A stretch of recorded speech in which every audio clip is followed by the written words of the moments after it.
This video is dedicated to the people that are afraid of change. They're afraid of what people would think of them when they do better for themselves. They're afraid to step into the new version of themselves. But 2026 is approaching, and I'm here to push you guys. Go and get the life that you want. If you don't know me, my name is Kenya. Let's get this video started. What choosing myself actually cost me. 1, choosing myself cost me my old self. The death of my old self. The pushover, people pleaser, the person who always was concerned about how other people felt, how I can help them feel better, concerned with other people's emotions. You know, if they had a bad day, then ultimately, like, it would affect me also. Okay, I let all of this go. I realize everybody has their own things going on, and I can't change anyone. I can't make them happy. I can't make them, or maybe I can make them have a good day, but it's not my job to make them have a good day.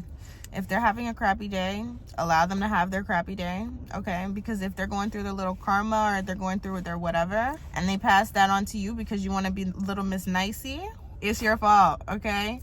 Then next thing you know, you have a bad day, a bad week. Focus on yourself, because at the end of the day, if you continue to try to please and make everybody happy, they will take advantage of you, or they'll use that as manipulation. They'll know, okay, this person is always going to try to make me happy. They care so much about my feelings and my emotions, so I can play on this. You're setting yourself up to be manipulated. So that's one thing that you need to cut out. The second thing that choosing myself cost me, limiting beliefs. My limiting beliefs is something that I had to give up. In order to step into my new self, I needed to literally sit with myself and understand what is going on. What do I keep repeating? Why do I feel like this? Act like this? It's time to start asking yourself, why? Why do I do this? Why do I act like this? Why do I react like this? And then you finally, not only do you get to know yourself on a better level, but you're more aware and you can change the things that are holding you back. What choosing myself costed me? My old stories. The old stories that I kept replaying in my head that I had to journal out. Journaling is going to be your best friend. If you're trying to level up, if you're trying to really get to know yourself on a deeper level, if you feel like you want to connect with people, but you don't know yourself enough to even be able to connect with others, sit down and journal. Write down, what are the old stories that you keep telling yourself? What I did, which helped me a lot, is whatever I felt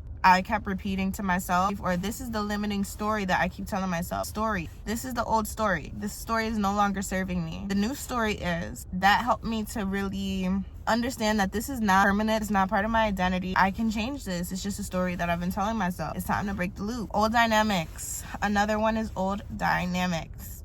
The people, family, friends, co-workers, the people that are interacting with you on a daily basis. The minute that you start to have more self-respect for yourself and start to act differently and no longer accept the treatment that they're giving you, the minute that you decide you are your own person, you deserve respect, you deserve the same decency that you've been giving these other people, they're going to act different towards you, especially the people that have been taking advantage of you, using you for their own benefit. If they can no longer use you, they're going to start acting a type of way, whether it's lashing out, being angry, making things difficult for you, trying to trigger you, just so that they get you back to a version of yourself that was benefiting them. This shows you the people that were never there for you, latching on to you and using you. Persist.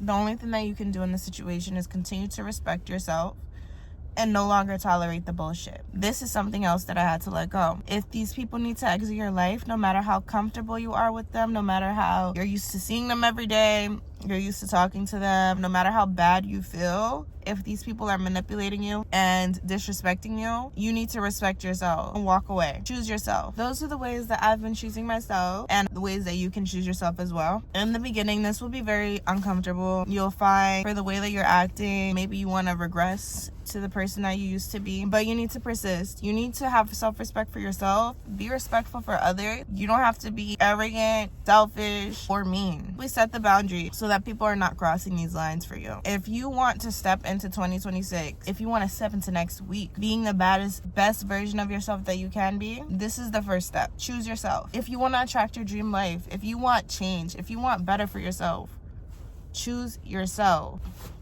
If you like this video, leave a like, comment, and subscribe. Send this video to anybody that you feel would need it. If you feel like your best friend is a pick-me or a people pleaser, send this to her, send this to him. I hope you guys have a good day. Expect more content from me, and I'll see you in my next video.